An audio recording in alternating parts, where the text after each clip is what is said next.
नमस्कार, मैं आरती यादव आपके अपने यूट्यूब चैनल बायोलॉजी विद्यार्थी यादव में आप सभी लोगों का हार्दिक स्वागत करती हूँ। और इसी के साथ साथ आप सभी को गुड मॉर्निंग।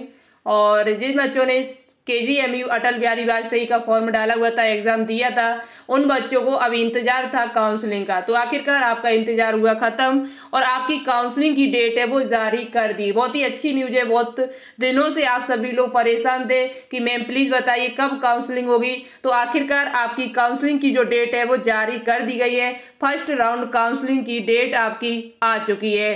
कब से है, कब तक चलेगी और साथ ही साथ कब आपको क्या करना है, बहुत ही इंपॉर्टेंट जानकारी है।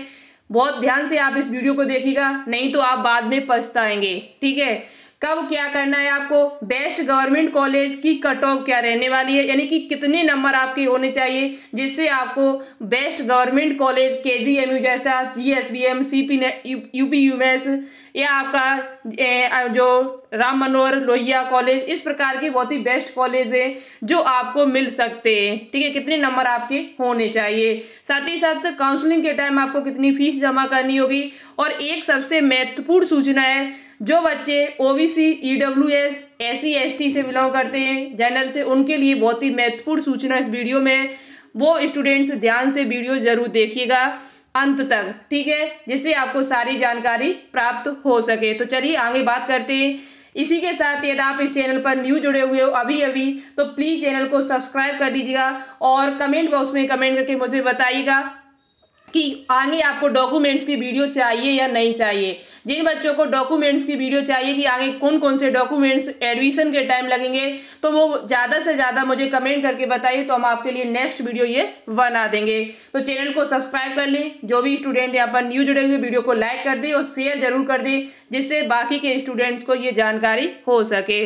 तो चलिए बात करते हैं एक एक पॉइंट पर, कब आपको क्या करना है। पूरी जानकारी इस वीडियो के माध्यम से आपको प्राप्त होगी। तो देखिएगा, यहाँ पर एक डेट जारी कर दी गई है कार्यालय के द्वारा। कार्यालय महानिदेशक चिकित्सा शिक्षा एवं प्रशिक्षण जवाहर भवन के द्वारा एक ये जो नोटिफिकेशन है वो 23 सितंबर का है। ठीक है, 23 सितंबर यानी आज 24 है, तो 23 का ये नोटिफिकेशन आपका है। और यूपी नर्सिंग 2022 के प्रथम चक्र की ऑनलाइन यानी कि फर्स्ट राउंड की ऑनलाइन काउंसलिंग की संभावित जो डेट समय सारणी है वो यहाँ पर जारी इन्होंने कर दी गई है। और साथ ही साथ आपके यहाँ पर ऑनलाइन नर्सिंग पाठ्यक्रम में प्रवेश हेतु प्रथम चक्र की ऑनलाइन काउंसलिंग की समय सारणी जो आपकी दी हुई है, वो यहाँ पर एक एक चीज आपको बहुत ध्यान से देखनी होगी, क्योंकि एक भी पॉइंट आपने मिस कर दिया तो आप बाद में पछताओगे। ठीक है, सबसे पहली बात, ऑनलाइन रजिस्ट्रेशन प्रारंभ होने की तिथि। सबसे पहले आपको रजिस्ट्रेशन कराना होगा। यदि आप लोग काउंसलिंग में भाग लेना चाहते हो, KGMU अटल बिहारी जो आपने फॉर्म डाला तो BSc नर्सिंग का, यदि आप BSc नर्सिंग कॉलेज लेना चाहते हो यूपी में, तो आपको सबसे पहले रजिस्ट्रेशन कराना पड़ेगा। यदि आप लोग रजिस्ट्रेशन नहीं कराते हो तो काउंसलिंग में भाग बिल्कुल भी नहीं ले पाओगे। तो सबसे पहला काम आपको करना है रजिस्ट्रेशन। ऑनलाइन रजिस्ट्रेशन होगा आपका 6 अक्टूबर से स्टार्ट होगा और 6 अक्टूबर 2022 यानी दोपहर 2 बजे से दिनांक 10 अक्टूबर तक चलेगा। 6 से स्टार्ट होगा और 10 अक्टूबर तक आपका रजिस्ट्रेशन चलेगा। ओनली आपके पास 4 से लेकर 5 दिन है। ठीक है, तो आप सभी लोग सबसे पहले रजिस्ट्रेशन कराएं। बिना रजिस्ट्रेशन के आप काउंसलिंग में भाग नहीं ले सकते। रजिस्ट्रेशन फीस आप पर कितनी लगेगी, तो रजिस्ट्रेशन फीस आप सभी पर 500 रुपए लगेंगे। 500 रुपए आपको रजिस्ट्रेशन में जमा कराने होंगे, तभी आपका रजिस्ट्रेशन होगा वहां पर। ठीक है, दूसरी बात, पंजीकरण शुल्क जमा करने की तिथि क्या है, तो 6 से लेकर 10 अक्टूबर वही है। 6 से और 10 वही एक डेट है जो आपकी रजिस्ट्रेशन की डेट है, वही पंजीकरण की डेट है 6 से लेकर 10 अक्टूबर तक ही। ठीक है, सिक्योरिटी धनराशि कब तक जमा करनी होगी, तो वो आपको 6 अक्टूबर से लेकर 11 अक्टूबर तक जमा करनी होगी। 6 अक्टूबर से लेकर 11 अक्टूबर तक एक दिन और इसमें दिया है। सिक्योरिटी धनराशि कितनी होगी अभी हम आपको आगे बताएंगे। साथ ही साथ आपको ऑनलाइन चॉइस फिलिंग बहुत ही ध्यान से करिएगा। सबसे पहले आप ज्यादा से ज्यादा गवर्नमेंट कॉलेज भरिएगा जिनके नंबर अच्छे हैं। जिन बच्चों के नंबर अच्छे हैं, कौन कौन से बेस्ट कॉलेज है अभी हम आगे बताएंगे। कट ऑफ कितनी उनकी जा सकती है ये भी अभी हम आपको आगे बताएंगे। तो जिन बच्चों के नंबर अच्छे तो वो अपना चॉइस फिलिंग बहुत ही ध्यान से करें, नहीं तो आपका बाद में पछताना हो जाता है। ठीक है, फिर कहते हो ऐसा नहीं ऐसा कर लेते तो हमारा हो जाता है इस ईयर। तो आप चॉइस फिलिंग बहुत ही ध्यान से करिएगा, हम आपको आगे जानकारी देते रहेंगे। आप चैनल को सब्सक्राइब कर लीजिए, आगे आपको पल पल की अपडेट मिलती रहेगी। ठीक है, आगे बात करते हैं ऑनलाइन चॉइस फिलिंग की बात। आपको कितनी 11 अक्टूबर से लेकर 13 अक्टूबर यानी 2 दिन का टाइम है आपके पास ऑनलाइन चॉइस फिलिंग का। उसके बाद परिणाम घोषित करने की तिथि, यानी आपको पता चल जाएगा कि आपको कौन सी सीट कौन से कॉलेज में मिली हुई है, तो वो 14-15 अक्टूबर को 14 या 15 अक्टूबर को मिल जाएगा। आवंटन पत्र डाउनलोड करने की जो तिथि है, वो प्रवेश लेने की तिथि वो 17 अक्टूबर इन्होंने दी हुई है। 17 अक्टूबर से लेकर प्रवेश लेने की तिथि है वो 20 अक्टूबर तक रखी गई है, 20 अक्टूबर तक। ठीक है, 3 दिन का टाइम यहाँ पर इन्होंने दे रखा है। तो इतनी बात आपको समझ में आ गई होगी। दूसरी बात अब यहाँ पर बात करते हैं, जो सबसे इम्पोर्टेंट बात है कि यहाँ पर आपका जो प्रवेश होगा, जो काउंसलिंग होगी, वो आपके नंबरों के हिसाब से मेरिट के आधार पर आवंटन किया जाएगा, सबसे पहली बात।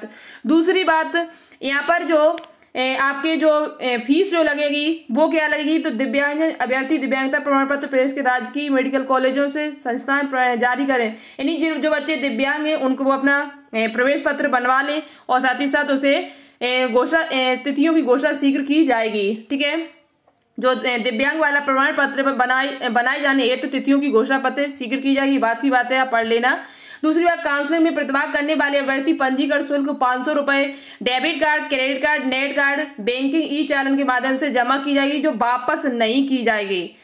500 रुपए जो आप रजिस्ट्रेशन में कराओगे जमा, यदि आप काउंसलिंग में भाग लेना चाहते हो, यदि आपकी रैंक ज्यादा है और आप भी चाहते हो कि काउंसलिंग में भाग लेना है मुझे, तो आप ये ना सोचे कि मेरे 500 रुपए मुझे सीट नहीं मिली हुई है तो मेरे 500 रुपए वापस हो जाएंगे, तो ऐसा कुछ नहीं होगा। 500 रुपए आपके जब्त कर लिए जाएंगे। दूसरी बात, आपको पंजीकरण के लिए पंजीकरण जो डेट वहां पर दी हुई थी वही 6 से लेकर 10 अक्टूबर तक, उसमें आपको 5000 रुपए जमा कराए जाएंगे। यदि आप 5000 रुपए ये भी आपको ऑनलाइन जमा होंगे, यदि वहां पर सीट आपको मिल जाती है और आप प्रवेश नहीं लेते हो, एडमिशन नहीं लेते हो, तो ये 5000 रुपए आपके जब्त कर लिए यानी जमा कर लिए जाएंगे, फिर आपको वापस नहीं मिलेंगे। ठीक है, यदि फिर सेकेंड राउंड में फिर काउंसलिंग में भाग लेना चाहते हो, सेकेंड राउंड में फिर काउंसलिंग में भाग लेना चाहते हो, तो आपको 5000 रुपए दोबारा से फिर देने पड़ेंगे, वो इस नोटिफिकेशन में लिखे हुए हैं। तो मेरी बात को ध्यान से सुने, एडमिशन यदि आपको सीट मिल गई और आप सीट नहीं लेना चाहते हो, प्रवेश एडमिशन नहीं लेना चाहते हो, तो ये आपके 5000 रुपए चले जाएंगे। फिर आपका मन है कि सेकेंड काउंसलिंग में फिर मुझे भाग लेना है, तो सेकेंड काउंसलिंग में आप भाग ले सकते हो, लेकिन आपको 5000 रुपए दोबारा से फिर जमा करने पड़ेंगे। ठीक है, समझ में आ गया होगा।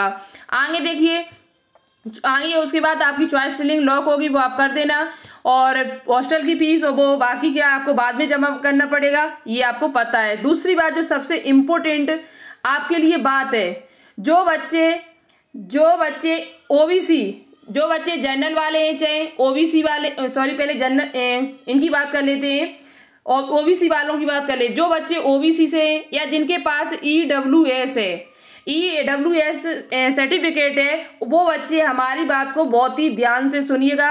आपके पास ओबीसी सर्टिफिकेट और ईडब्ल्यूएस जो सर्टिफिकेट है वो 1 अप्रैल 2022 से पहले का नहीं बना होना चाहिए, इससे बाद का ही हो तो ही बेहतर है। यदि आपके पास नहीं है तो आप फिर आगे चल के मत कहना कि मुझे सीट नहीं मिली है, मेरा ये नहीं हुआ। एडमिशन के टाइम आपका जो सर्टिफिकेट लगेगा वो 1 अप्रैल 2022 से बाद का लगेगा, अप्रैल का बाद का बना होना चाहिए। यहाँ पर लिखा हुआ है, उत्तर प्रदेश के अन्य पिछड़ा वर्ग आर्थिक रूप से कमजोर ईडब्ल्यूएस अभ्यर्थियों को सूचित किया जाता है कि प्रवेश प्रक्रिया पूर्ण करते समय उनका पिछड़ा वर्ग आर्थिक रूप से कमजोर वर्ग का प्रमाण पत्र दिनांक 1 अप्रैल 2022 अथवा इसके पश्चात का बना होना चाहिए, अन्यथा की स्थिति में उनके प्रवेश पर विचार नहीं किया जाएगा। आपका जो प्रवेश है वो नहीं हो पाएगा, यानी एडमिशन है वो आपका नहीं हो पाएगा।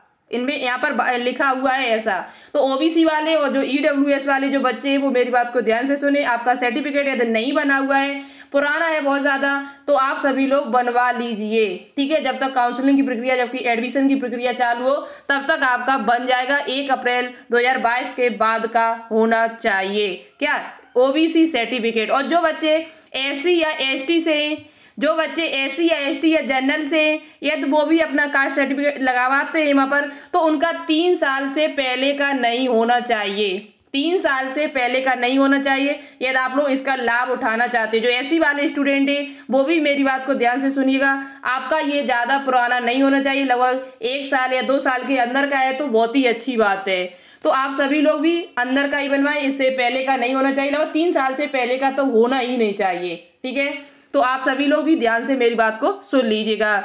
दूसरी बात, बाकी की जानकारी आपको इनकी वेबसाइट पर और मिल जाएगी, यहाँ पर दे रखी है DGME www.dgme.up.government.in पर देखी जा सकती है। आप देख सकते हो ये वेबसाइट इन्होंने दे रखी है दोनों, और नर्सिंग काउंसलिंग होती है जो विभागीय ईमेल है वो आपको इस पर प्राप्त होती रहेंगी। ठीक है, अब हम यहाँ पर बात करते हैं कि